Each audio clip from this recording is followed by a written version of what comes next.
జై బోలో తెలంగాణ సినిమా తెరపైకి రానివ్వకుండా అప్పుడే కుట్రలు మొదలైనాయి. అభ్యంతరాలేంటో కూడా చెప్పకుండా సెన్సార్ సభ్యులు సినిమాకు బ్రేక్ వేసిండ్రు. జరుగుతున్న చరిత్రను చూపించడం కూడా సమైక్యవాదులకు రుచించట్లేదు. ఇప్పటికే థియేటర్స్ అన్ని బుక్ అయిపోయినాయి. ఈ నెల 28న సినిమా రిలీజ్ కానుంది. ఇంతలో ఊహించని విధంగా సెన్సార్ చిక్కులు పడ్డాయి.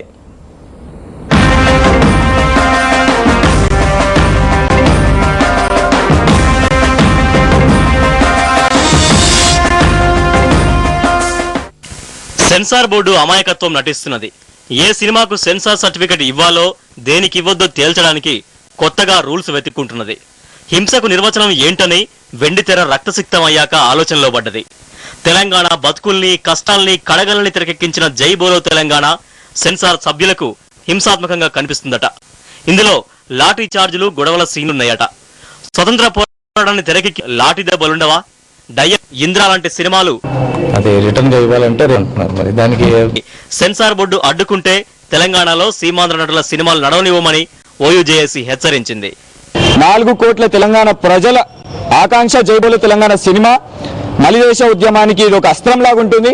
అందుకే ఈ సమైక్యాంధ్రవాదులు దీనికి సెన్సార్ సర్టిఫికేట్ ఇవ్వకుండా ఈ సినిమాని బయటికి రానియకుండా కుట్ర చేస్తున్నారు. సినిమాని తక్షణమే సెన్సార్ సర్టిఫికేట్ క్లియర్ చేసి దాన్ని రిలీజ్ అవ్వనియాలి. జై బోలో తెలంగాణ సినిమాని అడ్డుకుంటే ఏ ఆంధ్ర సినిమాని హైదరాబాద్ లో తెలంగాణ 10 జిల్లాలలో నడవనివ్వం.